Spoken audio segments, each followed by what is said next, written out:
നമ്മളെ അത്രമാത്രം തങ്ങൾ ഇഷ്ടപ്പെടുന്നുണ്ട്, അത്രയും സ്നേഹിക്കുന്നുണ്ട്. പള്ളിയിൽ നിന്ന് നിസ്കാരം കഴിഞ്ഞാൽ, ഇശാ നിസ്കാരം കഴിഞ്ഞാൽ ഏറ്റവും അവസാനം പള്ളിയിൽ നിന്ന് പോകുന്ന ആളാണ് മുത്തുനബി സല്ലല്ലാഹു അലൈഹി വസല്ലം. എന്താ അതിന്റെ കാരണം? നിസ്കരിക്കാൻ വന്നവരിലോ അഹ്ലുസുഫത്തിലോ പാവപ്പെട്ടവരാരെങ്കിലും ഇന്നത്തെ അശാ, ഡിന്നർ, രാത്രി ഫുഡ് കിട്ടാത്തവരുണ്ടോ എന്ന് അന്വേഷിച്ചിട്ട് മാത്രമേ അവിടുന്ന് സുന്നത്തുസ്കാരും ഔറാദൊക്കെ കഴിഞ്ഞിട്ട് പോകുള്ളൂ. അപ്പൊ അഹ്ലുസുഫത്തിന് ഇപ്പൊ എന്ത് തിന്നാൻ കിട്ടാനാണ്? അവർക്കിപ്പോ എന്തൊക്കെ തിന്നാൻ കിട്ടുമോ?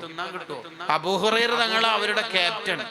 ഓറവസ്ഥ എന്താന്ന് വെച്ചാല് ഒറ്റ തുണിയാ ഉണ്ടാവോ, ഒരു തുണി മാത്രം. അത് പൊക്കിളിന്റെ മേലെയാക്കി കയറ്റി കൊടുത്ത് മുട്ടിന്റെ താഴെയായിട്ട് ഔറത്ത് മറിച്ചെന്ന് ഉറപ്പുവരുത്തി അങ്ങനെ ഒരു നിസ്കരിക്കലെന്നെ. റുകൂഇൽ നിന്ന് വിരമിച്ച് സുജൂദിലേക്ക് പോകുമ്പോ അബൂ ഹുറൈറ തങ്ങൾ കാണിക്കുന്ന ഒരു വൈദഗ്ധ്യമുണ്ട്. അടിയിലൂടെ ഔറത്ത് കാണുമെന്ന് പേടിച്ചിട്ട് അടുത്തേക്ക് കൊണ്ട് ആ തുണിയൊക്കെ ഒന്ന് ടൈറ്റ് ആക്കി പിടിച്ചിട്ട് ആ സുജൂദിലേക്ക് പോക്കന്നെ. സ്വർഗത്തിലെ രാജാക്കന്മാരെ കഥയായി പറയണത്. ഇങ്ങനത്തെ 10-70 ആള് സ്ഥിരം ഉണ്ടാവും മദീനത്ത്, തിന്നാനില്ലാത്ത പാവങ്ങൾ. ആ അബൂ ഹുറൈറ തങ്ങളാണ് ഒരു ദിവസം അർത്ഥം അറിയാം, എന്നാലും അർത്ഥം ചോദിക്കാം എന്ന് വിചാരിച്ചിട്ട് സിദ്ദീഖ് റളിയല്ലാഹുവിന്റെ അടുത്തേക്ക് അർത്ഥം ചോദിക്കാൻ പോയത്. ഒരായത്ത് കൊടുത്തിട്ട് എന്തിന്? അർത്ഥം ഇങ്ങനെ പറഞ്ഞു അതിന്റെ മീനിങ് വിശദീകരിച്ചുകൊണ്ടിരിക്കുമ്പോ സിദ്ദീഖ് തങ്ങൾ നടന്ന് ഒന്നിച്ച് നടന്ന് സിദ്ദീഖ് തങ്ങളെ വീട്ടിന്റെ അടുത്ത് എത്തിയാല് അന്ന് ഭക്ഷണം കഴിച്ച് പോകാന്ന് പറഞ്ഞാല് 2-3 ദിവസത്തെ ആ പട്ടിണി അങ്ങ് ഒഴിവായി കിട്ടല്ലോ എന്ന് വിചാരിച്ചിട്ട്. ഇതാ അബൂ ഹുറൈറ റളിയല്ലാഹുവിന്റെ ജീവിതം എന്ന് പറഞ്ഞാൽ നിങ്ങൾ ആലോചിച്ച് നോക്കിയേ. അങ്ങനെ അർത്ഥം ചോദിക്കാൻ വേണ്ടി സിദ്ദീഖ് റളിയല്ലാഹുവിന്റെ അടുത്തേക്ക് പോയപ്പോ സിദ്ദീഖ് റളിയല്ലാഹു വേഗത്തിൽ അർത്ഥം പറഞ്ഞു കൊടുത്തിട്ട് പോയി. ഈ ട്രിക്ക് നടന്നിട്ടില്ല. അടുത്തത് പോയത് സയ്യിദുന ഉമർ ബിനുൽ ഖത്താബ് റളിയല്ലാഹു അൻഹു. ഉമർ റളിയല്ലാഹു അൻഹുവിന്റെ അടുത്തേക്ക് പോയിട്ട് ഉമർ തങ്ങൾ ഇതിന്റെ അർത്ഥം ഒന്ന് പറഞ്ഞുതരോ? അർത്ഥമല്ല കിട്ടേണ്ടത് വയറ് നിറയുന്ന എന്തെങ്കിലും ഫുഡാ കിട്ടേണ്ടത്.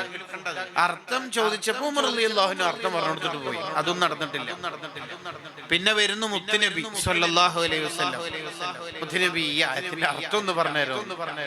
എന്റെ അബൂ ഹുറൈറക്ക് അർത്ഥമൊന്നല്ല വേണ്ടത്, എന്റെ അബൂ ഹുറൈറക്ക് തിന്നാൻ വേണം. വരുമോനെ, ഈ മുത്തുനബിനെ എങ്ങനെ ഇപ്പൊ സഹാബത്ത് സ്നേഹിക്കാണ്ട്?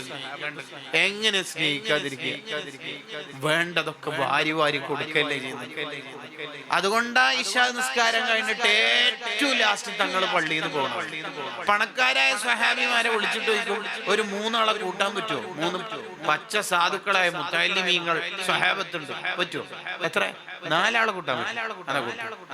മോനിക്ക് എത്ര കൂട്ടും? ഒരാളെ പറ്റുള്ളൂ. കഴിഞ്ഞോ? ഓഹോ, ഇനിയുണ്ടല്ലോ 10-60 ആൾ. സയ്യിദ് തങ്ങൾ വന്നിട്ട് ഞാനൊരു 36 ആളെ കൂട്ടാം. മാഷാ അല്ലാഹ്, 36 ആളെ കൂട്ടാം. ഇതാണ് മദീനത്തെ പള്ളിയിലെ ചിത്രം. എങ്ങനെയാ സ്വഹാബത്തിന് പിന്നെ തങ്ങൾ വഫാത്തായിട്ട് പിന്നെ മദീനത്ത് നിൽക്കാൻ പറ്റുക? ബിലാലങ്ങൾ ഒറ്റ ഓട്ടോടി എനിക്ക് നിൽക്കാൻ കഴിയില്ല. എന്താ നിൽക്കാൻ? മദീന അത്രയും നല്ല നാടല്ലേ, നാടിന് പവറില്ലായിട്ടല്ല, എനിക്ക് അവിടെ നിൽക്കാൻ കഴിയൂല. എന്താ അതിന്റെ കാരണം? അത് പണ്ട് അബൂ ദർ അൽ ഗിഫാരി റളിയല്ലാഹു അൻഹു ബിലാൽ തങ്ങളെ എന്തോ ഒരു സംസാരത്തിനിടയിൽ യബ്ന സൗദാ, കറുത്ത പെണ്ണിന്റെ മോനെ എന്ന് വിളിച്ചുപോയി. അപ്പോൾ തന്നെ ബിലാൽ റളിയല്ലാഹു അൻഹു നബി തങ്ങളിലേക്ക് പരാതി തീർക്കാൻ വേണ്ടി തങ്ങൾ അബൂ ദർ തങ്ങളെ വിളിച്ചിട്ട് വെച്ചു. പഴയ ജാഹിലിയത്തിന്റെ ഡാർക്ക് ഏജ് കൾച്ചറൊക്കെ ഇപ്പോഴും അവിടെ തന്നെ ബാക്കിയുണ്ടല്ലോ അല്ലെ. അബൂ ദർ അൽ ഗിഫാരി തങ്ങള് വെള്ളത്തിൽ വീണ പൂച്ചയെ പോലെ ഒന്നിങ്ങനെ ചുരുങ്ങിപ്പോയി. എന്താ ഇത് ഞാൻ കേട്ടത് റബ്ബേ? പിറ്റേന്ന് രാവിലെ ബിലാൽ തങ്ങള് സുബഹിക്ക് പള്ളിക്ക് ബാങ്ക് കൊടുക്കാൻ വേണ്ടി പോകുമ്പോണ്ട് വെളുവെളുത്ത പണക്കാരനായ കോടീശ്വരൻ ഇങ്ങനെ ക്രോസിൽ റോഡിൽ കിടക്കുന്നു. അപ്പൊ നോക്കുമ്പോ 6ാമത് ഇസ്ലാമിലേക്ക് വന്ന അബൂ ദർ അൽ ഗിഫാരി തങ്ങൾ എന്ന രാജാവ്, നിങ്ങളെന്താ കിടക്കണത്? നിങ്ങൾ ആ കറുത്ത കാലുകൊണ്ടേ എന്റെ ഈ വെളുത്ത മുഖത്ത് ചവിട്ടാണ്ട് ഞാനില്ല. അതൊക്കെ ഇന്നലെ പുറത്തില്ലേ? ഇന്നലെ ഒരു വിഷമം. അതൊന്നും എന്നോട് പറഞ്ഞിട്ട് കാര്യമില്ല. എന്നെ നിങ്ങളെ കാലം കൊണ്ട് എന്റെ മുഖത്ത് ചവിട്ടാണ്ട് ഞാൻ വർത്താനില്ല. അങ്ങനെ അപ്പാട് പ്രശ്നം തീർക്കുന്ന, ഉടനെ പരിഹരിക്കുന്ന തങ്ങൾ വഫാത്തായാൽ ഞാനിനി മദീനയിൽ എന്നെ കൊണ്ട് നിൽക്കാൻ കഴിയില്ല എന്ന് പറഞ്ഞിട്ടാ ബിലാലങ്ങൾ ഓടുന്നത്.